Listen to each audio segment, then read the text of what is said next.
ਬੁਝਾਈਆਂ much ਕਰਨ ਹੈ ਕਰਮਿਓ ਤੂੰ ਆਪਣੀ ਕਿੰਨੇ ਕੇ ਜਿਨ ਨਾਮ ਤੇ ਹੋਇਆ ਸਕਤਾਰ ਨਾਨਕ ਤੇ ਤੁਝਲੇ ਕੀਤੀ ਛੁਟੇ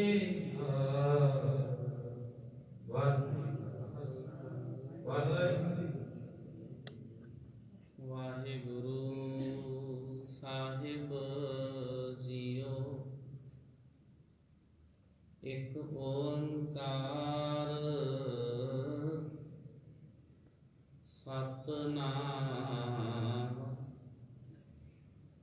ਕਰਤਾ ਪੁਰਖ ਨਿਰਭਉ ਨਿਰਵੈਰ ਅਕਾਲ ਮੂਰਤ ਅਜੂਨੀ ਸੈਭੰ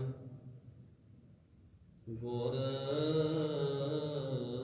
ਪ੍ਰਸਾਦ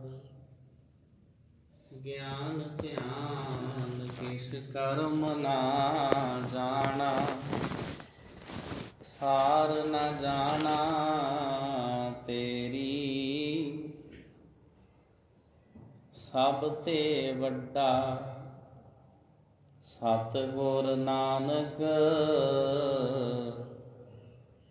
ਜਿਨ ਕਲ ਰਾਖੀ ਮੇਰੀ। ਵਾਹਿਗੁਰੂ ਜੀ। ਰਾਮ ਕਲੀ ਮਹੱਲਾ ਪਹਿਲਾ। ਸੁਣ ਬਾਸ਼ਿੰਦਰਾ ਨਾਨਕ ਬੋਲੇ ਵਸਗਤ ਪੰਚ ਕਰੇ ਨਹਿ ਡੋਲੇ। ਸੁਣ ਬਾਸ਼ਿੰਦਰਾ ਨਾਨਕ ਬੋਲੇ ਵਸਗਤ ਪੰਚ ਕਰੇ ਨਹਿ ਡੋਲੇ। ਐਸੀ ਜੁਗਤ ਜੋਗ ਕੋ ਪਾਲੇ ਆਪ ਤਰੈ ਸਗਲੇ ਕੁਲ ਤਾਰੇ। ਸੋ ਅਤੂਤ ਐਸੀ ਮਤ ਪਾਵੈ ਅਹਨਿਸ ਸੁਨ ਸਮਾਧ ਸਮਾਵੈ। ਰਹਾਉ ਭਿਖਿਆ ਪਾਏ ਭਗਤ ਭੈ ਚੱਲੈ ਹੋਵੇ ਸੋ ਤ੍ਰਿਪਤ ਸੰਤੋਖ ਅਮੁੱਲੈ।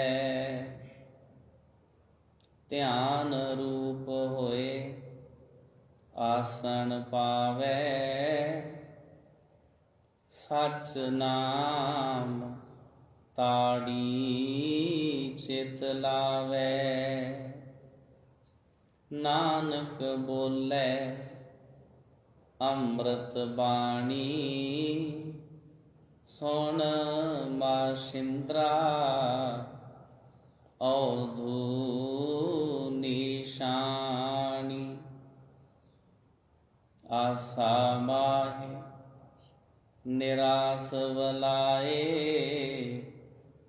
ਨਿਹਚੋ ਨਾਨਕ ਕਰਤੇ ਪਾਏ। ਪ੍ਰਣਵਤ ਨਾਨਕ ਅਗੰਮ ਸੁਣਾਏ ਗੁਰ ਚੇਲੇ ਕੀ ਸੰਧ ਮਿਲਾਏ। ਦਿਖਿਆ ਦਾਰੂ ਭੋਜਨ ਖਾਏ ਛੇ ਦਰਸ਼ਨ ਕੀ ਸੋਝੀ ਪਾਏ। ਦਿਖਿਆ ਦਾਰੂ ਭੋਜਨ ਖਾਏ, ਸੇ ਦਰਸ਼ਨ ਕੀ ਸੋਝੀ ਪਾਏ। ਵਾਹਿਗੁਰੂ ਜੀ ਕਾ ਖਾਲਸਾ, ਵਾਹਿਗੁਰੂ ਜੀ ਕੀ ਫਤਿਹ। ਧੰਨ ਧੰਨ ਸ੍ਰੀ ਗੁਰੂ ਗ੍ਰੰਥ ਸਾਹਿਬ ਜੀ ਮਹਾਰਾਜ ਜੀ ਦੇ ਪਾਵਨ ਅੰਕ ਨੰਬਰ 877 ਦੇ ਉੱਤੇ ਪਹਿਲੇ ਪਾਤਸ਼ਾਹ ਧੰਨ ਧੰਨ ਸ੍ਰੀ ਗੁਰੂ ਨਾਨਕ ਸਾਹਿਬ ਜੀ ਮਹਾਰਾਜ ਜੀ ਦਾ ਬਖਸ਼ਿਸ਼ ਕੀਤਾ ਹੋਇਆ ਰਾਮ ਕਲੀ ਰਾਗ ਦੇ ਵਿੱਚ ਉਚਾਰਨ ਕੀਤਾ ਹੋਇਆ ਇਹ ਪਾਵਨ ਅੱਜ ਦਾ ਹੁਕਮਨਾਮਾ ਸਾਹਿਬ ਆਪ ਸੰਗਤਾਂ ਨੇ ਸਰਵਣ ਕੀਤਾ ਹੈ। ਇਸ ਸ਼ਬਦ ਦੀਆਂ ਰਹਾਉ ਵਾਲੀਆਂ ਪੰਕਤੀਆਂ ਜੋ ਕਿ ਸ਼ਬਦ ਦਾ ਕੇਂਦਰੀ ਭਾਵ ਹੁੰਦੀਆਂ ਨੇ, ਉਹਨਾਂ ਦੇ ਵਿੱਚ ਸਤਿਗੁਰੂ ਜੀ ਬਖਸ਼ਿਸ਼ ਕਰਦੇ ਨੇ। ਸੋ ਓ ਤੂਤ ਐਸੀ ਮਤ ਪਾਵੇ। ਇਸ ਸ਼ਬਦ ਦੇ ਵਿੱਚ ਸ੍ਰੀ ਗੁਰੂ ਨਾਨਕ ਸਾਹਿਬ ਜੀ ਮਹਾਰਾਜ ਔਤੂਤ ਦੇ ਬਾਰੇ ਦੱਸ ਰਹੇ ਨੇ। ਔਤੂਤ ਦਾ ਅਰਥ ਹੈ ਵਿਰਕਤ। ਵਿਰਕਤ ਦਾ ਭਾਵ ਹੈ ਜਿਨ੍ਹੇ ਘਰ-ਬਾਰ ਤਿਆਗ ਦਿੱਤਾ ਹੋਵੇ, ਜਿਹੜਾ ਜੋਗੀ ਬਣ ਗਿਆ ਹੋਵੇ, ਸਰੀਰ ਦੇ ਉੱਤੇ ਸਵਾਹ ਮਲ ਲਵੇ, ਕੰਨਾਂ ਦੇ ਵਿੱਚ ਮੁੰਦਰਾਂ ਪਾ ਲਵੇ। ਜਿਹੜੇ ਜੋਗੀ ਲੋਕ ਨੇ ਇਹ ਆਪਣਾ ਸਭ ਤੋਂ ਵੱਡਾ ਸ਼ਿਵ ਜੀ ਨੂੰ ਮੰਨਦੇ ਨੇ। ਉਸ ਤੋਂ ਬਾਅਦ ਫਿਰ ਗੋਰਖਨਾਥ, ਜਿਸ ਨੂੰ ਇਹ ਆਪਣਾ ਵੱਡਾ ਗੁਰੂ ਮੰਨਦੇ ਨੇ। ਇਸ ਤੋਂ ਬਾਅਦ ਫਿਰ ਹੋਰ ਗੋਰਖਨਾਥ ਦੇ ਕਈ ਚੇਲੇ ਨੇ ਜਿਨ੍ਹਾਂ ਦਾ ਨਾਮ ਗੁਰੂ ਗ੍ਰੰਥ ਸਾਹਿਬ ਜੀ ਦੇ ਵਿੱਚ ਜਿਹੜੀ ਬਾਣੀ ਹੈ ਸਿੱਧ ਗੋਸ਼ਟ। ਸਿੱਧ ਦਾ ਅਰਥ ਹੁੰਦਾ ਯੋਗ ਸਾਧਨਾ ਦੇ ਵਿੱਚ ਪੁੱਗਿਆ ਹੋਇਆ ਜੋਗੀ। ਗੋਸ਼ਟ ਦਾ ਅਰਥ ਹੁੰਦਾ ਗੋਸ਼ਟੀ, ਵਿਚਾਰ ਚਰਚਾ, ਡਿਸਕਸ਼ਨ, ਵਿਚਾਰਾਂ ਕਰਨੀਆਂ ਇੱਕ ਦੂਜੇ ਦੇ ਨਾਲ। ਜੋਗੀਆਂ ਦੇ ਨਾਲ ਸ੍ਰੀ ਗੁਰੂ ਨਾਨਕ ਸਾਹਿਬ ਜੀ ਮਹਾਰਾਜ ਜੀ ਨੇ ਬਹੁਤ ਵਿਚਾਰਾਂ ਕੀਤੀਆਂ ਨੇ। ਕਈ ਥਾਵਾਂ ਦੇ ਉੱਤੇ ਜਾ ਕੇ ਗੁਰੂ ਸਾਹਿਬ ਨੇ ਵਿਚਾਰਾਂ ਕੀਤੀਆਂ ਨੇ। ਕਦੇ ਗੁਰੂ ਸਾਹਿਬ ਜੀ ਜੋਗੀਆਂ ਦੇ ਕੋਲ ਚੱਲ ਕੇ ਜਾਂਦੇ ਨੇ, ਸੁਮੇਰ ਪਰਬਤ ਦੇ ਉੱਤੇ ਜਾਂਦੇ ਨੇ, ਉੱਥੇ ਗੁਰੂ ਸਾਹਿਬ ਚਰਚਾ ਕਰਦੇ ਨੇ। ਕਦੇ ਸ੍ਰੀ ਗੁਰੂ ਨਾਨਕ ਸਾਹਿਬ ਜੀ ਮਹਾਰਾਜ ਗੋਰਖ ਮਤੇ ਜਾਂਦੇ ਨੇ, ਉੱਥੇ ਜੋਗੀਆਂ ਦੇ ਨਾਲ ਵਿਚਾਰ ਚਰਚਾ ਹੁੰਦੀ ਹੈ। ਜੋਗੀ ਇਸ ਵਿਚਾਰ ਚਰਚਾ ਦੇ ਵਿੱਚ ਹਾਰ ਜਾਂਦੇ ਨੇ। ਗੋਰਖ ਮਤੇ ਦਾ ਨਾਮ ਹੀ ਬਦਲ ਕੇ ਨਾਨਕ ਮਤਾ ਹੋ ਜਾਂਦਾ ਹੈ। ਮੇਲਾ ਸੁਣ ਸ਼ਿਵਰਾਤ ਦਾ ਬਾਬਾ ਅਚਲ ਬਟਾਲੇ ਆਈ। ਜਦੋਂ ਅਚਲ ਬਟਾਲਾ ਜੋ ਕਿ ਗੁਰਦਾਸਪੁਰ ਜ਼ਿਲ੍ਹੇ ਦੇ ਵਿੱਚ ਹੈ, ਉੱਥੇ ਸ਼ਿਵਰਾਤਰੀ ਦਾ ਮੇਲਾ ਲੱਗਦਾ। ਸ਼ਿਵ ਜੀ ਦਾ ਵਿਆਹ, ਜਿਸ ਨੂੰ ਬਹੁਤ ਵੱਡੇ ਪੱਧਰ ਤੇ ਮਨਾਇਆ ਜਾਂਦਾ। ਜਦੋਂ ਸ੍ਰੀ ਗੁਰੂ ਨਾਨਕ ਸਾਹਿਬ ਜੀ ਨੂੰ ਪਤਾ ਚੱਲਦਾ ਹੈ ਕਿ ਅਚਲ ਬਟਾਲੇ ਵਿਖੇ ਸ਼ਿਵਰਾਤਰੀ ਦੇ ਮੇਲੇ ਤੇ ਬਹੁਤ ਸਾਰੇ ਜੋਗੀ ਤਿਆਗਕ ਇਕੱਠੇ ਹੋਏ ਨੇ, ਗੁਰੂ ਸਾਹਿਬ ਜੀ ਫਿਰ ਉਹਨਾਂ ਦੇ ਨਾਲ ਵੀ ਵਿਚਾਰ ਚਰਚਾ ਕਰਨ ਵਾਸਤੇ ਜਾਂਦੇ ਨੇ। ਕਿਉਂਕਿ ਉਸ ਸਮੇਂ ਦੇ ਵਿੱਚ ਜਿਹੜੇ ਧਾਰਮਿਕ ਆਗੂ ਸਨ, ਉਹਨਾਂ ਦੇ ਵਿੱਚੋਂ ਜੋਗੀ ਵੀ ਬਹੁਤ ਵੱਡੇ ਪੱਧਰ ਤੇ ਪ੍ਰਸਿੱਧ ਸਨ। ਜੋਗੀਆਂ ਦੀ ਪੂਜਾ ਮਾਨਤਾ ਸੀ, ਤਾਂ ਹੀ ਕਰਕੇ ਸਤਿਗੁਰੂ ਜੀ ਨੂੰ ਉਹਨਾਂ ਨਾਲ ਵਿਚਾਰ ਚਰਚਾ ਵੀ ਕਰਨੀ ਪੈਂਦੀ ਸੀ। ਕਦੇ ਗੁਰੂ ਸਾਹਿਬ ਜੀ ਜੋਗੀਆਂ ਦੇ ਕੋਲ ਜਾਂਦੇ ਨੇ, ਕਦੇ ਜੋਗੀ ਇਕੱਠੇ ਹੋ ਕੇ ਸਤਿਗੁਰੂ ਜੀ ਨੂੰ ਵਿਚਾਰ ਚਰਚਾ ਦੇ ਵਿੱਚ ਹਰਾਉਣ ਵਾਸਤੇ ਆ ਜਾਂਦੇ ਨੇ। ਇਹ ਸਿਲਸਿਲਾ ਇਸੇ ਤਰ੍ਹਾਂ ਹੀ ਚੱਲਦਾ ਰਿਹਾ।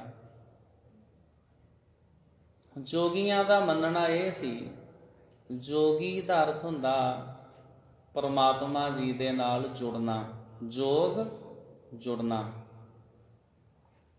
ਸਤਿਗੁਰੂ ਜੀ ਨੇ ਸਮਝਾਇਆ, ਜੋਗੀਓ ਤੁਸੀਂ ਇਸ ਤਰ੍ਹਾਂ ਗੱਲਾਂ ਬਾਤਾਂ ਕਰਕੇ ਪ੍ਰਮਾਤਮਾ ਜੀ ਦੇ ਨਾਲ ਨਹੀਂ ਜੁੜ ਸਕਦੇ।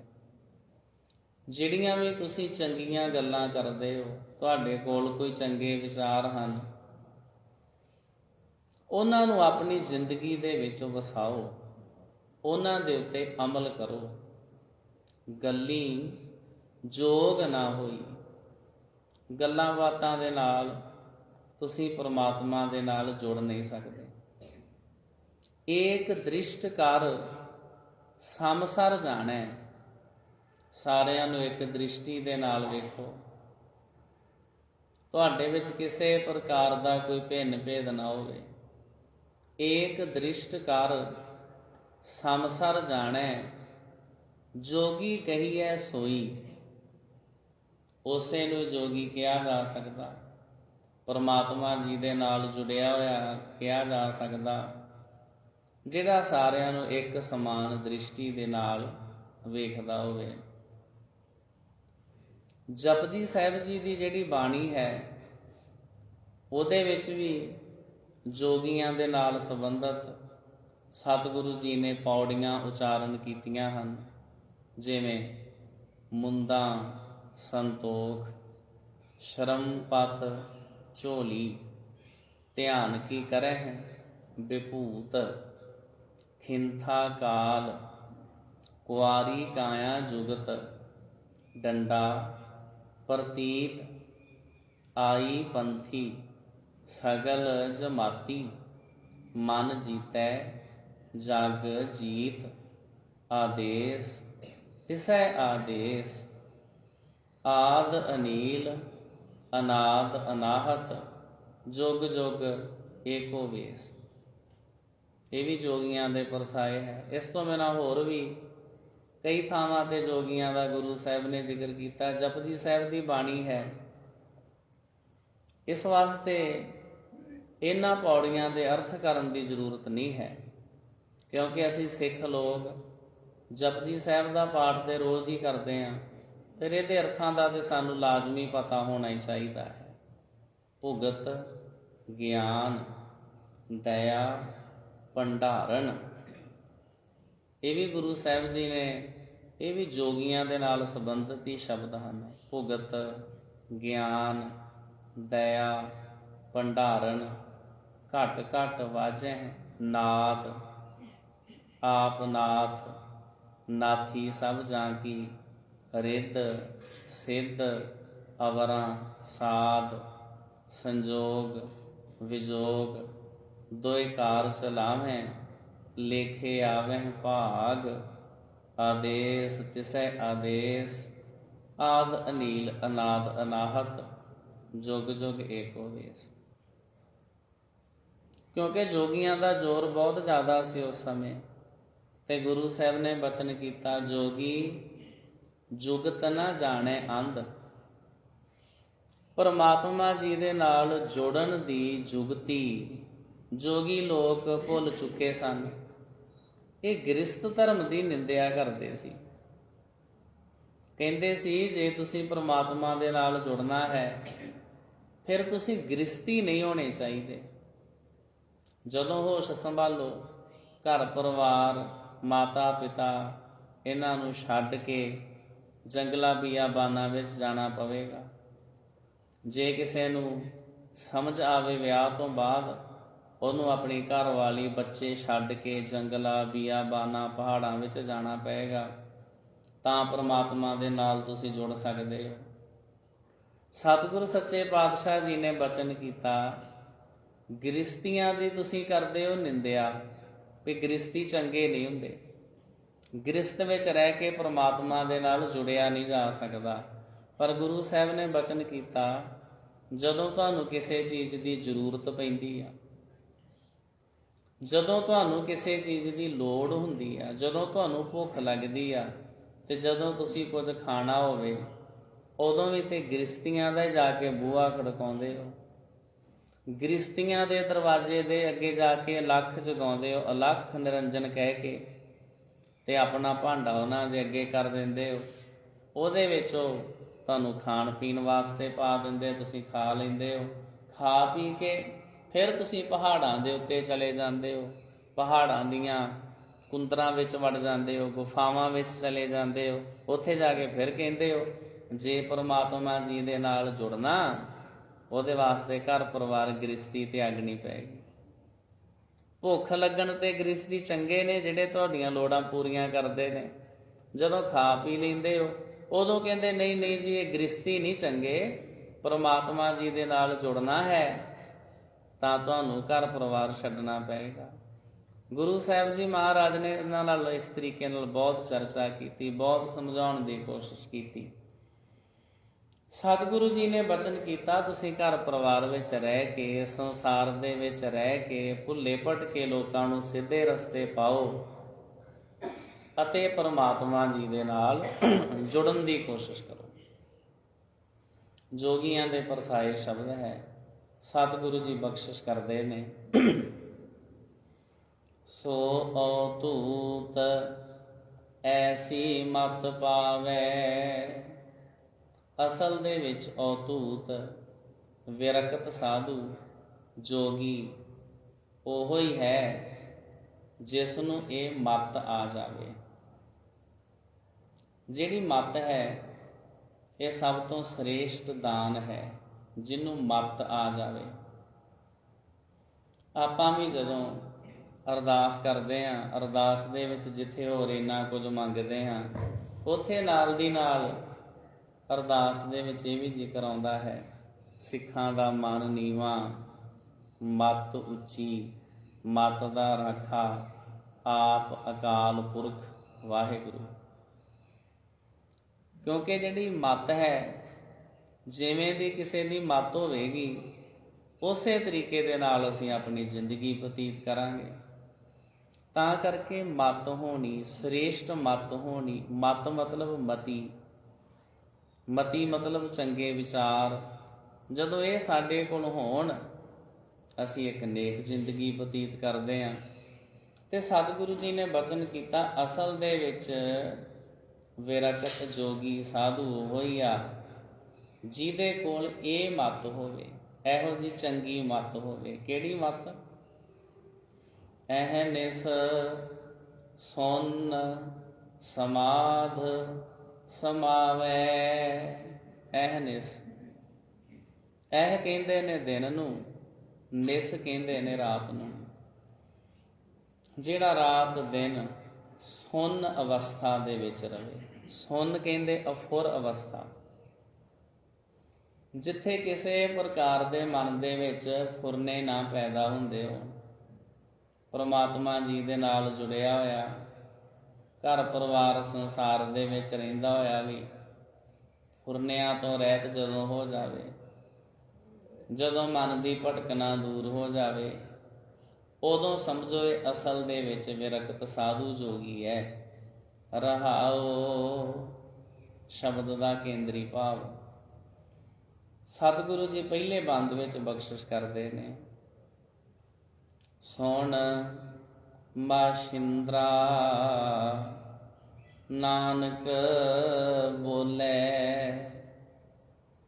ਸਤਿਗੁਰੂ ਜੀ ਮਸ਼ਿੰਦਰ ਨਾਥ ਨੂੰ ਸੰਬੋਧਨ ਹੁੰਦੇ ਹੋਏ ਬਚਨ ਕਰਦੇ ਨੇ, ਉਹਦੇ ਨਾਲ ਚਰਚਾ ਕਰ ਰਹੇ ਨੇ, ਉਹਨੂੰ ਸਮਝਾ ਰਹੇ ਨੇ। ਸੁਣ, ਸੁਣ ਤੋਂ ਭਾਵ ਇਹੀ ਆ ਵੀ ਉਹਨੇ ਪਹਿਲਾਂ ਵੀ ਕੁਝ ਕਿਹਾ ਹੋਵੇਗਾ। ਪਹਿਲਾਂ ਉਹਨੇ ਆਪਣੀਆਂ ਵਿਚਾਰਾਂ ਦੱਸੀਆਂ, ਫਿਰ ਸ੍ਰੀ ਗੁਰੂ ਨਾਨਕ ਸਾਹਿਬ ਜੀ ਮਹਾਰਾਜ ਨੇ ਉਹਨੂੰ ਬਚਨ ਕੀਤਾ, ਸੁਣ ਵੀ ਸਾਡੀ ਵੀ ਗੱਲ ਸੁਣ। ਕਈ ਵਾਰੀ ਕੀ ਹੁੰਦਾ, ਕੋਈ ਬੰਦਾ ਆਪਣੀਆਂ ਹੀ ਵਿਚਾਰਾਂ ਦੱਸੀ ਜਾਂਦਾ, ਬੋਲੀ ਜਾਂਦਾ, ਸਾਡੀ ਗੱਲ ਉਹ ਸੁਣਦਾ ਹੀ ਨਹੀਂ। ਫਿਰ ਅਸੀਂ ਉਹਨੂੰ ਕਹਿੰਦੇ ਵੀ 1 ਮਿੰਟ ਰੁਕ, ਮੇਰੀ ਵੀ ਗੱਲ ਸੁਣ। ਸਤਿਗੁਰੂ ਜੀ ਇਸ ਭਾਵ ਦੇ ਨਾਲ ਮਛਿੰਦਰ ਨਾਥ ਨੂੰ ਕਹਿ ਰਹੇ ਨੇ, ਮਛਿੰਦਰ ਨਾਥ 1 ਮਿੰਟ ਰੁਕ, ਸਾਡੀ ਵੀ ਗੱਲ ਸੁਣ। ਸੁਣ ਮਛਿੰਦਰਾ ਨਾਨਕ ਬੋਲੇ। ਹੁਣ ਮਛਿੰਦਰ ਨਾਥ ਜੀ ਨਾਨਕ ਦੀ ਵਾਰੀ ਹੈ, ਹੁਣ ਨਾਨਕ ਬੋਲੇਗਾ। ਭਾਵ ਹੁਣ ਮੈਂ ਆਪਣੇ ਵਿਚਾਰ ਦੱਸਾਂਗਾ, ਪਰਮਾਤਮਾ ਜੀ ਦੇ ਨਾਲ ਜੁੜ ਕੇ ਜਿਹੜਾ ਮੈਨੂੰ ਗਿਆਨ ਪ੍ਰਾਪਤ ਹੋਇਆ, ਹੁਣ ਮੈਂ ਉਹ ਦੱਸਾਂਗਾ। ਹੁਣ ਮਛਿੰਦਰ ਨਾਥ ਤੂੰ ਮੇਰੀ ਗੱਲ ਸੁਣ। ਵਸਗਤ ਪੰਚ ਕਰੇ ਨਹਿ ਡੋਲੇ। ਮਛਿੰਦਰ ਨਾਥ ਜੀ ਵਿਰਕਤ ਨੂੰ, ਜੋਗੀ ਨੂੰ, ਜਿਹੜੇ 5 ਵਿਕਾਰ ਹਨ ਉਹ ਆਪਣੇ ਵੱਸ ਦੇ ਵਿੱਚ ਕਰ ਲੈਣੇ ਚਾਹੀਦੇ ਹਨ। 5 ਵਿਕਾਰ, ਕਾਮ, ਕ੍ਰੋਧ, ਲੋਭ, ਮੋਹ, ਹੰਕਾਰ, ਇਹ ਪ੍ਰਮਾਤਮਾ ਦੇ ਨਾਲ ਜਿਹੜਾ ਜੁੜਿਆ ਹੋਵੇ ਉਹਦੇ ਵੱਸ ਦੇ ਵਿੱਚ ਹੋਣੇ ਚਾਹੀਦੇ ਨੇ। ਇੱਥੇ ਵੱਸ ਸ਼ਬਦ ਆਇਆ, ਖਤਮ ਕਰਨ ਦੀ ਬਾਤ ਨਹੀਂ ਹੈ, ਇਹਨਾਂ ਨੂੰ ਆਪਣੇ ਕੰਟਰੋਲ ਵਿੱਚ ਕਰ ਲੈਣਾ। ਇਹਨਾਂ ਵਿਕਾਰਾਂ ਨੂੰ ਅਸੀਂ ਖਤਮ ਨਹੀਂ ਕਰ ਸਕਦੇ, ਰਹਿਣਾ ਇਹਨਾਂ ਨੇ ਨਾਲ ਹੀ ਆ, ਪਰ ਇਹਨਾਂ ਨੂੰ ਅਸੀਂ ਆਪਣੇ ਵੱਸ ਦੇ ਵਿੱਚ ਕਰਕੇ ਰੱਖਣਾ ਹੈ। 5 ਵਿਕਾਰਾਂ ਨੂੰ ਹੇ ਜੋਗੀ ਵੱਸ ਦੇ ਵਿੱਚ ਕਰਕੇ ਰੱਖੀਏ। ਕਾਮ ਨੂੰ ਆਪਣੇ ਵੱਸ ਦੇ ਵਿੱਚ ਰੱਖੋ। ਘਰ ਪਰਿਵਾਰ ਨੂੰ ਤਿਆਗ ਆਏ ਹੋ, ਬੀਵੀ ਬੱਚੇ ਛੱਡ ਆਏ ਹੋ, ਤੇ ਜਦੋਂ ਤੁਸੀਂ ਪਰਾਈਆਂ ਇਸਤਰੀਆਂ ਦੇਖਦੇ ਹੋ, ਮਨ ਦੇ ਵਿੱਚ ਤੁਹਾਡੇ ਫਿਰ ਵਿਕਾਰ ਪੈਦਾ ਹੋ ਜਾਂਦੇ ਨੇ। ਪਰ ਤ੍ਰੇਆ ਦਾ ਅਰਥ ਹੁੰਦਾ ਇਸਤਰੀ, ਸੁਖਮਨੀ ਸਾਹਿਬ। ਪਰ ਤ੍ਰੇਆ ਰੂਪ ਨ ਪੇਖੈ ਨੇਤਰ, ਸਾਧ ਕੀ ਟਹਿਲ ਸੰਤ ਸੰਗ ਹੇਤ। ਗੁਰੂ ਸਾਹਿਬ ਨੇ ਤੇ ਸਾਰੇ ਤਰੀਕਿਆਂ ਨਾਲ ਸਮਝਾਇਆ। ਇੱਕ ਥਾਂ ਤੇ ਸਤਿਗੁਰੂ ਜੀ ਬਚਨ ਕਰਦੇ ਨੇ, ਅੰਨਿਓ ਇਹ ਕੀ ਕੰਮ ਹੋਇਆ? ਸਤਿਗੁਰੂ ਸੱਚੇ ਪਾਤਸ਼ਾਹ ਜੀ ਦੀ ਅੰਮ੍ਰਿਤ ਬਾਣੀ ਦਾ ਬਚਨ ਹੈ, ਘਰ ਕੀ ਨਾਰ ਤਿਆਗੈ ਅੰਧਾ। ਹੇ ਅੰਨੇ, ਆਪਣੀ ਘਰ ਵਾਲੀ ਇਸਤਰੀ ਦਾ ਤੇ ਤੂੰ ਤਿਆਗ ਕਰ ਦਿੱਤਾ ਹੈ। ਪਰ ਨਾਰੀ ਸਿਉ ਘਾਲੈ ਧੰਦਾ। ਵਿਕਾਰ ਅਜੇ ਵੀ ਤੇਰੇ ਮਨ ਦੇ ਵਿੱਚ ਉਸੇ ਤਰ੍ਹਾਂ ਹੀ ਪੈਦਾ ਹੁੰਦੇ ਨੇ। ਸਤਿਗੁਰੂ ਜੀ ਬਚਨ ਕਰਦੇ ਹਨ, ਪੰਚ ਚੰਡਾਲ ਨਾਲੇ ਲੈ ਆਇਆ। ਘਰ ਪਰਿਵਾਰ ਨੂੰ ਛੱਡ ਆਇਆ, ਪਰ ਜਿਹੜੇ 5 ਵਿਕਾਰ ਨੇ ਉਹ ਤੇ ਤੇਰੇ ਨਾਲ ਹੀ ਹਨ, ਉਹ ਤੇ ਤੇਰੇ ਕੋਲੋਂ ਤਿਆਗੇ ਨਹੀਂ ਗਏ। ਇਸ ਵਾਸਤੇ ਕਾਮ ਨੂੰ ਆਪਣੇ ਕਾਬੂ ਦੇ ਵਿੱਚ ਕਰ। ਕਾਮ, ਕ੍ਰੋਧ ਨੂੰ ਆਪਣੇ ਕਾਬੂ ਦੇ ਵਿੱਚ ਕਰ। ਇਹ ਜਿਹੜੇ ਜੋਗੀ ਸੀ ਇਹਨਾਂ ਨੂੰ ਕ੍ਰੋਧ ਵੀ ਆ ਜਾਂਦਾ ਸੀ। ਕਿੰਨਾ ਜ਼ਿਆਦਾ ਕ੍ਰੋਧ ਆਇਆ, ਉਹ ਜਦੋਂ ਆਪਾਂ ਭਾਈ ਗੁਰਦਾਸ ਜੀ ਦੀ ਪੌੜੀ ਪੜ੍ਹਦੇ ਹਾਂ, ਅਚਲ ਬਟਾਲੇ ਵਾਲੀ, ਉਹਦੇ ਵਿੱਚ ਜ਼ਿਕਰ ਆਉਂਦਾ ਇਹਨਾਂ ਜੋਗੀਆਂ ਨੇ ਕਈ ਤਰ੍ਹਾਂ ਦੇ ਰੂਪ ਧਾਰਨ ਕਰ ਲਏ। ਜਦੋਂ ਸ੍ਰੀ ਗੁਰੂ ਨਾਨਕ ਸਾਹਿਬ ਜੀ ਮਹਾਰਾਜ ਜੀ ਦੇ ਨਾਲ ਵਿਚਾਰ ਚਰਚਾ ਦੇ ਵਿੱਚ ਹਾਰ ਗਏ, ਫਿਰ ਇਹ ਗੁਰੂ ਸਾਹਿਬ ਜੀ ਨੂੰ ਡਰਾਉਣਾ ਚਾਹੁੰਦੇ ਸੀ। ਕੋਈ ਆਪਣੇ ਮੂੰਹ ਦੇ ਵਿੱਚੋਂ ਅੱਗ ਕੱਢ ਰਿਹਾ ਸੀ। ਇਸ ਤਰ੍ਹਾਂ ਕਹਿ ਲਓ, ਇੰਨਾ ਜ਼ਿਆਦਾ ਕ੍ਰੋਧ ਵਿੱਚ ਸੜੇ ਬਲੇ, ਇੰਨੀ ਇਹਨਾਂ ਨੂੰ ਅੱਗ ਲੱਗੀ ਮਹਾਰਾਜ ਜੀ ਦੀਆਂ ਗੱਲਾਂ ਸੁਣ ਕੇ। ਸਿੱਧਾ ਅਗਨ ਨਾ ਬੁਝੈ ਬੁਝਾਈ। ਇਹਨਾਂ ਸਿੱਧਾਂ ਦੀ ਅੱਗ ਬੁਝ ਨਹੀਂ ਸੀ ਰਹੀ। ਬੇਸ਼ੱਕ ਇਹ ਪਾਣੀ ਵਿੱਚ ਖਲੋਤੇ ਜਲ ਧਾਰੇ ਕਰ ਰਹੇ ਸੀ, ਪਾਣੀ ਵਿੱਚ ਖਲੋ ਕੇ ਰੱਬ ਦੀ ਭਗਤੀ ਕਰ ਰਹੇ ਸੀ, ਪਰ ਜਿਹੜੀ ਅੰਦਰ ਦੀ ਅੱਗ ਸੀ, ਵਿਕਾਰਾਂ ਦੀ ਅੱਗ, ਕ੍ਰੋਧ ਦੀ ਅੱਗ, ਉਹ ਨਹੀਂ ਸੀ ਬੁੱਝ ਰਹੀ। ਲੋਭ ਪਦਾਰਥਾਂ ਨੂੰ ਇਕੱਠੇ ਕਰਨ ਦੀ ਚਾਹਨਾ, ਕਾਮ ਕ੍ਰੋਧ ਲੋਭ, ਜਿਹੜੇ ਆਪ ਲੋਭ ਵਿੱਚ ਖਚਤ ਹੋਏ ਹੋਣ ਉਹੀ ਦੂਸਰੇ ਦੇ ਉੱਤੇ ਪ੍ਰਭਾਵ ਪਾਉਣ ਦੀ ਕੋਸ਼ਿਸ਼ ਕਰਨਗੇ ਨਾ। ਸ਼੍ਰੀ ਗੁਰੂ ਨਾਨਕ ਸਾਹਿਬ ਜੀ ਮਹਾਰਾਜ ਜਦੋਂ ਸੁਮੇਰ ਪਰਬਤ ਦੇ ਉੱਤੇ ਗਏ ਨੇ, ਇਹਨਾਂ ਨੇ ਜਦੋਂ ਗੁਰੂ ਨਾਨਕ ਸਾਹਿਬ ਜੀ ਮਹਾਰਾਜ ਜੀ ਦੀ ਪਰਖ ਕਰਨੀ ਚਾਹੀ ਹੈ ਤੇ ਗੁਰੂ ਸਾਹਿਬ ਜੀ ਨੂੰ ਇਹਨਾਂ ਨੇ ਇੱਕ ਬਰਤਨ ਦਿੱਤਾ। ਕਹਿਣ ਲੱਗੇ ਵੀ ਉਹ ਫਲਾਣੇ ਤਲਾਬ ਦੇ ਵਿੱਚੋਂ ਪਾਣੀ ਭਰ ਕੇ ਲਿਆਓ। ਗੁਰੂ ਸਾਹਿਬ ਜੀ ਉੱਥੇ ਗਏ, ਵਾਪਸ ਆ ਗਏ। ਜੋਗੀਆਂ ਨੇ ਕਿਹਾ ਜੀ ਪਾਣੀ ਨਹੀਂ ਲਿਆਂਦਾ। ਗੁਰੂ ਨਾਨਕ ਸਾਹਿਬ ਨੇ ਕਿਹਾ ਪਾਣੀ ਉੱਥੇ ਹੈ ਹੀ ਨਹੀਂ ਸੀ। ਜੋਗੀ ਕਹਿਣ ਲੱਗੇ ਜੇ ਪਾਣੀ ਨਹੀਂ ਸੀ ਉੱਥੇ ਹੋਰ ਤੇ ਕੁਝ ਹੋਵੇਗਾ। ਗੁਰੂ ਸਾਹਿਬ ਜੀ ਮਹਾਰਾਜ ਨੇ ਬਚਨ ਕੀਤਾ ਮੈਂ ਪਾਣੀ ਲੈਣ ਵਾਸਤੇ ਗਿਆ ਸੀ, ਪਾਣੀ ਮਿਲਿਆ ਨਹੀਂ, ਹੋਰ ਕਿਸੇ ਪਦਾਰਥ ਨਾਲ ਮੇਰਾ ਕੋਈ ਵਾਸਤਾ ਨਹੀਂ। ਜੋਗੀਆਂ ਨੇ ਦਰਅਸਲ ਕਰਾਮਾਤੀ ਤਾਕਤਾਂ ਸ਼ਕਤੀਆਂ ਦੇ ਨਾਲ ਪਾਣੀ ਦੀ ਥਾਂ ਦੇ ਉੱਤੇ ਹੀਰੇ ਜਵਾਹਰਾਤ ਇਤਿਆਦਿਕ ਉਸ ਸਰੋਵਰ ਵਿੱਚ ਪੈਦਾ ਕਰ ਦਿੱਤੇ ਸੀ। ਜੋਗੀ ਚਾਹੁੰਦੇ ਸਨ ਕਿ ਸ੍ਰੀ ਗੁਰੂ ਨਾਨਕ ਸਾਹਿਬ ਜੀ ਮਹਾਰਾਜ ਇਹਨਾਂ ਹੀਰਿਆਂ ਜਵਾਹਰਾਤਾਂ ਨੂੰ ਵੇਖ ਕੇ ਡੋਲ ਜਾਣਗੇ ਤੇ ਉਹ ਭਾਂਡਾ ਹੀਰਿਆਂ ਜਵਾਹਰਾਤਾਂ ਦਾ ਭਰ ਲਿਆਉਣਗੇ। ਕਾਮ ਕ੍ਰੋਧ ਲੋਭ ਮੋਹ ਹੰਕਾਰ।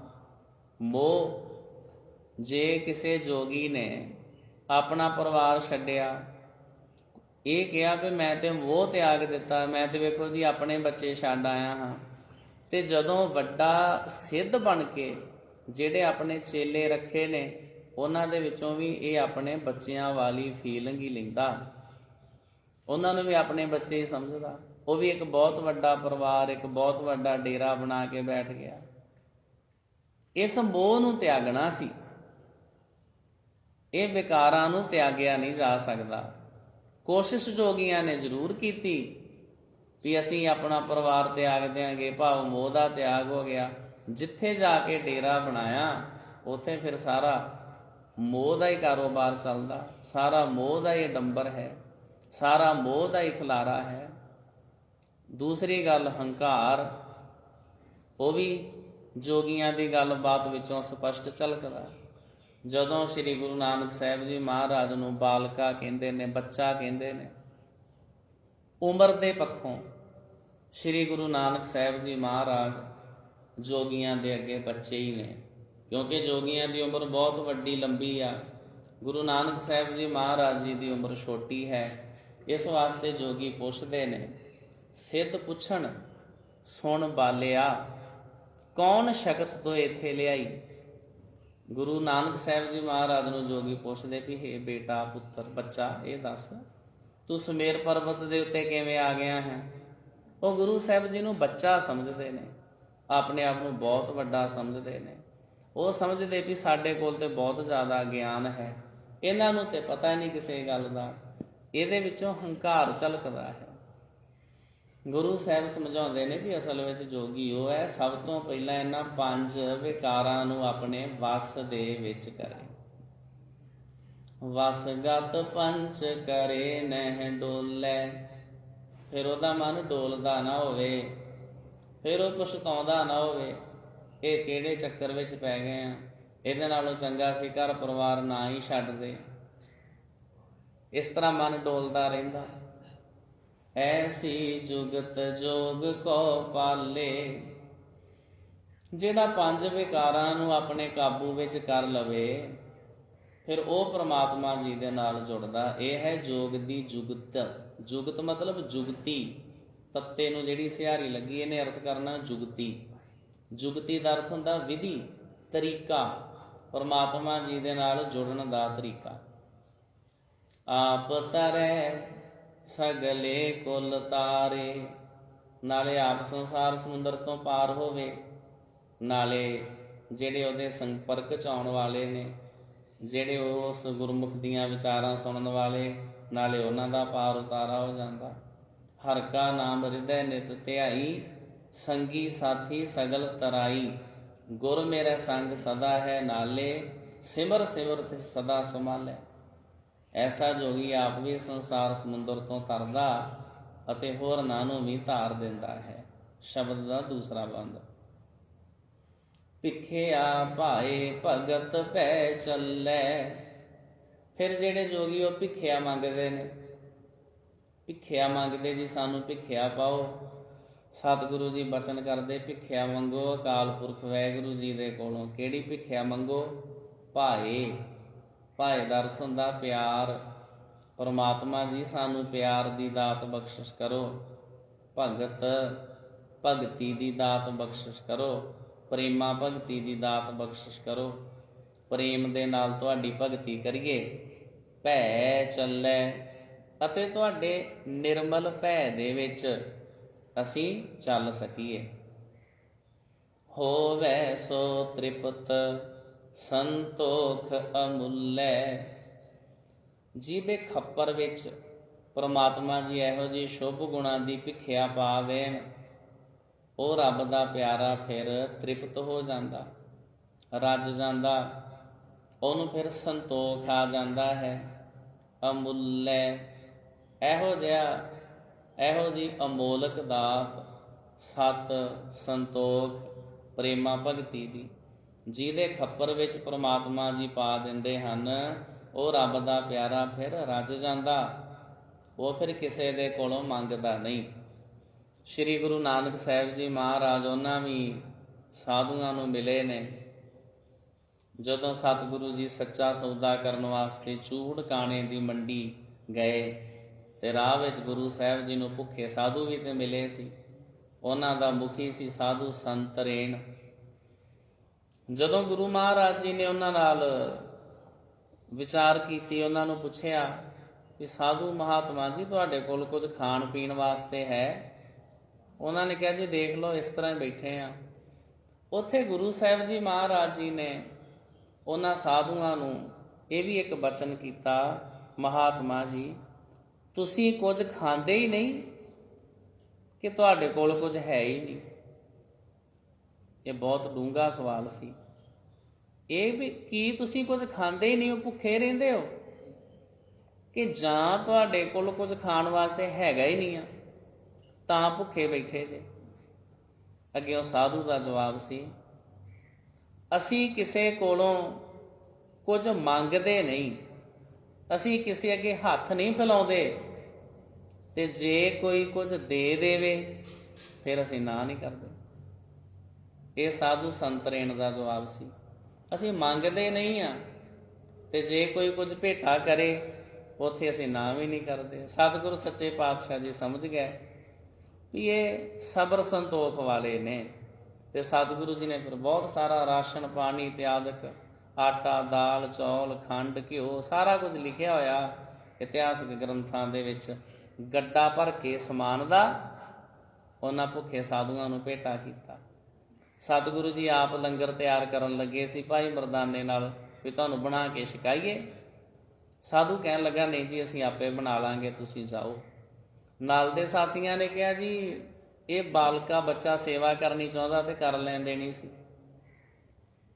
ਸਾਧੂ ਨੇ ਕਿਹਾ, ਸੰਤ ਰੇਣ ਨੇ ਕਹਿਣ ਲੱਗਾ ਇਹ ਬਾਲਕਾ ਕੋਈ ਖਾਸ ਆ, ਇਹਦੇ ਚਿਹਰੇ ਦਾ ਤੇਜ ਪ੍ਰਤਾਪ ਸਾਡੇ ਕੋਲੋਂ ਝੱਲਿਆ ਨਹੀਂ ਸੀ ਜਾ ਰਿਹਾ, ਤਾਂ ਕਰਕੇ ਅਸੀਂ ਕਿਹਾ ਜੀ ਜਿਹੜੀ ਰਸਤ ਲਿਆਂਦੀ ਉਹ ਇੱਥੇ ਰੱਖ ਦਿਓ, ਤਿਆਰ ਅਸੀਂ ਆਪੇ ਕਰ ਲਵਾਂਗੇ।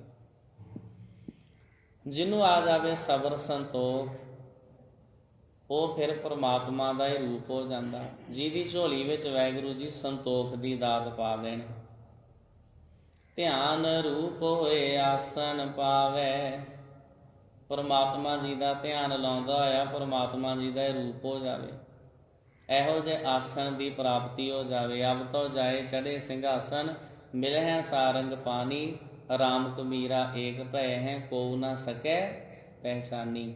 ਰੱਬ ਦਾ ਪਿਆਰਾ ਪਰਮਾਤਮਾ ਦਾ ਰੂਪ ਹੋ ਜਾਂਦਾ। ਸੱਚ ਨਾਮ ਤਾੜੀ ਚਿਤ ਲਾਵੈ, ਸਦਾ ਥਿਰ ਰਹਿਣ ਵਾਲੇ ਪਰਮਾਤਮਾ ਜੀ ਦੇ ਨਾਮ ਵਿੱਚ, ਗੁਰੂ ਜੀ ਦੇ ਉਪਦੇਸ਼ਾਂ ਦੇ ਵਿੱਚ ਆਪਣਾ ਧਿਆਨ ਜੋੜੇ, ਆਪਣਾ ਚਿੱਤ ਜੋੜੇ। ਨਾਨਕ ਬੋਲੇ ਅੰਮ੍ਰਿਤ ਬਾਣੀ, ਸੁਣ ਬਾਸ਼ਿੰਦਰਾ ਔਦੂ ਨਿਸ਼ਾਨੀ। ਸਤਿਗੁਰੂ ਜੀ ਨੇ ਬਚਨ ਕੀਤਾ, ਜੋਗੀ ਜੀ ਮਸ਼ਿੰਦਰ ਨਾਥ ਜੀ ਜਿਹੜੇ ਪ੍ਰਮਾਤਮਾ ਜੀ ਦੇ ਉਪਦੇਸ਼ ਸਾਨੂੰ ਪ੍ਰਾਪਤ ਹੋ ਰਹੇ ਨੇ, ਅਸੀਂ ਉਹ ਤੁਹਾਨੂੰ ਦੱਸਦੇ ਹਾਂ। ਲਓ ਸੁਣੋ, ਹੋਰ ਔਧੂਤ ਵਿਰਕਤ ਸਾਧੂ ਦੀਆਂ ਕੀ ਨਿਸ਼ਾਨੀਆਂ ਨੇ। ਆਸਾ ਮਾਹੇ ਨਿਰਾਸ਼ ਵਲਾਏ। ਆਸਾ ਵਿੱਚ ਰਹਿੰਦਾ ਹੋਇਆ ਵੀ ਨਿਰਾਸ਼ ਰਹੇ, ਸੰਸਾਰ ਦੇ ਵਿੱਚ ਰਹਿੰਦਾ ਹੋਇਆ ਵੀ ਕਿਸੇ ਦੇ ਉੱਤੇ ਆਸ ਨਾ ਰੱਖੇ। ਜਦੋਂ ਆਪਾਂ ਕਿਸੇ ਦੇ ਉੱਤੇ ਰੱਖਦੇ ਆ ਨਾ ਆਸ, ਤੇ ਆਸ ਸਾਡੀ ਫਿਰ ਪੂਰੀ ਨਹੀਂ ਹੁੰਦੀ, ਫਿਰ ਸਾਨੂੰ ਬਹੁਤ ਜ਼ਿਆਦਾ ਦੁੱਖ ਹੁੰਦਾ। ਆਪਾਂ ਆਪਣਾ ਫਰਜ਼ ਨਿਭਾਈ ਜਾਂਦੇ ਹਾਂ, ਆਪਾਂ ਆਪਣੇ ਬੱਚੇ ਪਾਲਦੇ ਹਾਂ, ਉਹਨਾਂ ਨੂੰ ਹਾਇਰ ਐਜੂਕੇਸ਼ਨ ਦਿੰਦੇ ਹਾਂ, ਸਾਰੀਆਂ ਸੁੱਖ ਸਹੂਲਤਾਂ ਦੇਣ ਦੀ ਕੋਸ਼ਿਸ਼ ਕਰਦੇ ਹਾਂ।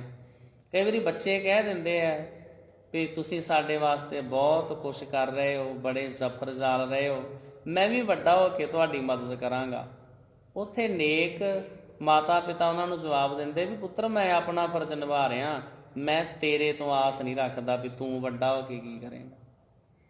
ਜੇ ਆਪਾਂ ਇਸ ਤਰ੍ਹਾਂ ਸੋਚੀਏ ਫਿਰ ਅਸੀਂ ਦੁਖੀ ਨਹੀਂ ਹੁੰਦੇ। ਜਿੰਨੇ ਵੀ ਪੰਛੀ ਤੇ ਆਦਿਕ ਨੇ, ਅਨੇਕਾਂ ਪੰਛੀ ਨੇ, ਪੈਂਗੁਇਨ ਸਮੁੰਦਰਾਂ ਦੇ ਕੰਢਿਆਂ ਤੇ ਰਹਿਣ ਵਾਲੇ ਜਾਨਵਰ ਆ, ਬੰਦਿਆਂ ਵਾਂਗੂ ਹੀ ਉਹ ਤੁਰਦੇ ਨੇ ਪੈਂਗੁਇਨ। ਉਹਨਾਂ ਦੇ ਜਿਹੜੇ ਬੱਚੇ ਨੇ ਨਾ, ਇੱਕ ਹਫ਼ਤਾ ਤੱਕ ਭੁੱਖੇ ਰਹਿੰਦੇ ਆ, ਹਫ਼ਤਾ ਖਲੋਤੇ ਰਹਿੰਦੇ ਉਸ ਤਰ੍ਹਾਂ ਇੱਕ ਝੁੰਡ ਦੀ ਸ਼ਕਲ 'ਚ, ਹਜ਼ਾਰਾਂ ਦੀ ਗਿਣਤੀ 'ਚ ਛੋਟੇ ਛੋਟੇ ਬੱਚੇ। ਉਹ ਵੀ ਸਾਡੇ ਵਾਂਗੂ ਪਾਲਦੇ। ਜਿਹੜੇ ਵੱਡੇ ਕੁਛ ਉਹਨਾਂ ਦੀ ਡਿਊਟੀ ਲਾ ਦਿੰਦੇ ਆ ਵੀ ਇਹ ਜਿਹੜੇ ਛੋਟੇ ਬੱਚੇ ਆ ਇਹ ਇਕੱਲੇ ਨਾ ਕਿਸੇ ਪਾਸੇ ਜਾਣ, ਉਹਨਾਂ ਸਾਰਿਆਂ ਨੂੰ ਇੱਕ ਸਮੂਹ ਵਿੱਚ ਇਕੱਠਿਆਂ ਰੱਖਣਾ। ਜੇ ਕੋਈ ਬਾਹਰ ਜਾਣ ਦੀ ਕੋਸ਼ਿਸ਼ ਕਰੇ ਉਹਨੂੰ ਫਿਰ ਚੁੰਝਾਂ ਮਾਰ ਕੇ ਫਿਰ ਉਸ ਗਰੁੱਪ 'ਚ ਲੈ ਕੇ ਆਉਣਾ। ਉਹਨਾਂ ਦੇ ਜਿਹੜੇ ਮਾਤਾ ਪਿਤਾ ਨੇ ਉਹ ਸਮੁੰਦਰ ਵਿੱਚੋਂ ਮੱਛੀ ਤੇ ਆਦਿਕ ਜੋ ਵੀ ਖਾਣਾ ਦਾਣਾ ਉਹ ਲੈ ਕੇ ਆਉਂਦੇ ਆ, ਫਿਰ ਆਣ ਕੇ ਉਹ ਖਾਸ ਤਰ੍ਹਾਂ ਦੀ ਆਵਾਜ਼ ਕੱਢਦੇ ਨੇ।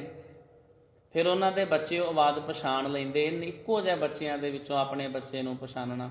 ਫਿਰ ਉਹਦੇ ਮੂੰਹ ਦੇ ਵਿੱਚੋਂ ਲਿਆ ਕੇ ਚੋਗਾ ਪਾਉਂਦੇ ਨੇ, ਪਰ ਉਹ ਇਹ ਆਸ ਥੋੜ੍ਹੀ ਰੱਖਦੇ ਆ ਵੀ ਮੈਂ ਹੁਣ ਇਹਦੇ ਮੂੰਹ 'ਚ ਲਿਆ ਕੇ ਚੋਗਾ ਪਾ ਰਿਹਾ ਵਾਂ, ਜਦੋਂ ਇਹ ਜਵਾਨ ਹੋ ਜਾਏਗਾ ਮੈਂ ਫਿਰ ਬਜ਼ੁਰਗ ਹੋ ਜਾਵਾਂਗਾ, ਬਾਅਦ 'ਚ ਇਹ ਮੈਨੂੰ ਇਸ ਤਰ੍ਹਾਂ ਚੋਗਾ ਲਿਆ ਕੇ ਦਿਆ ਕਰੇਗਾ। ਜਿਹੜੇ ਪੰਛੀ ਉਹ ਨਿਰਾਸ਼ ਰਹਿੰਦੇ, ਉਹ ਆਸ ਨਹੀਂ ਲਾਉਂਦੇ ਕਿਸੇ ਦੇ ਉੱਤੇ। ਅਸੀਂ ਆਸ ਲਾਉਂਦੇ ਹਾਂ।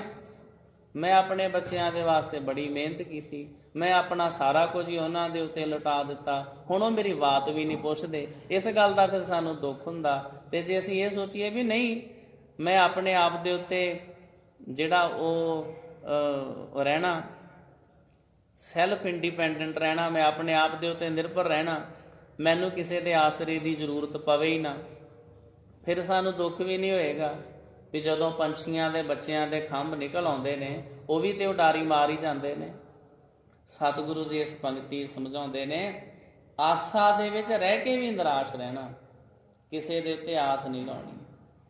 ਆਸਾ ਮਾਹੇ ਨਿਰਾਸ਼ ਵਲਾਏ, ਨਿਹਚੋ ਨਾਨਕ ਕਰਤੇ ਪਾਏ।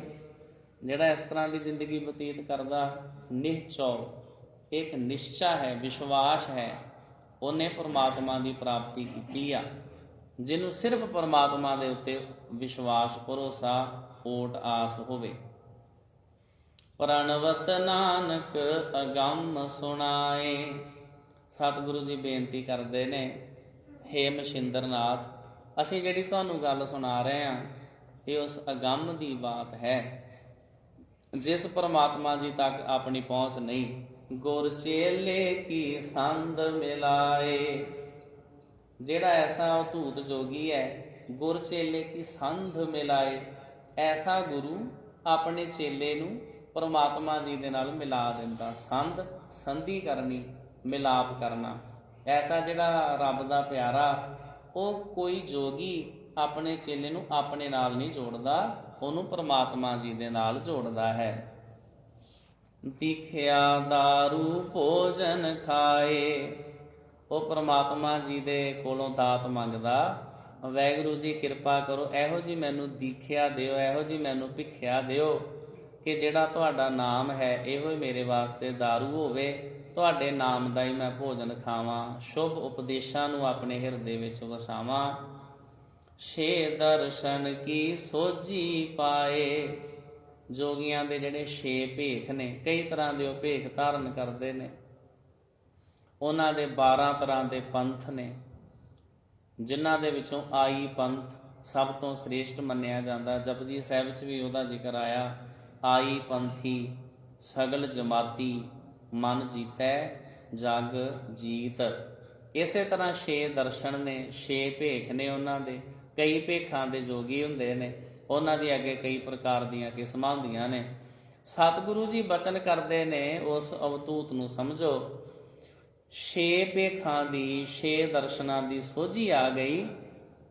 ਜਿਨੇ ਗੁਰੂ ਦੇ ਉਪਦੇਸ਼ਾਂ ਨੂੰ ਦਾਰੂ ਸਮਝ ਕੇ ਛਕ ਲਿਆ, ਜਿਨੇ ਆਪਣੇ ਗੁਰੂ ਦੇ ਉਪਦੇਸ਼ਾਂ ਨੂੰ ਭੋਜਨ ਸਮਝ ਕੇ ਖਾ ਲਿਆ, ਪਚਾ ਲਿਆ, ਸ਼ੁਭ ਗੁਣ ਧਾਰਨ ਕਰ ਲੈ, ਉਹ ਸਮਝੋ ਮਹਾਨ ਤੇ ਸ੍ਰੇਸ਼ਟ ਜੋਗੀ ਹੋ ਗਿਆ। ਇਹ ਸਾਧ ਸੰਗਤ ਜੀ ਪਾਵਨ ਉਪਦੇਸ਼ ਸ੍ਰੀ ਗੁਰੂ ਨਾਨਕ ਸਾਹਿਬ ਜੀ ਮਹਾਰਾਜ ਜੀ ਨੇ ਅੱਜ ਦੇ ਪਾਵਨ ਹੁਕਮਨਾਮਾ ਸਾਹਿਬ ਦੇ ਵਿੱਚ ਬਖਸ਼ਿਸ਼ ਕੀਤੇ ਹਨ।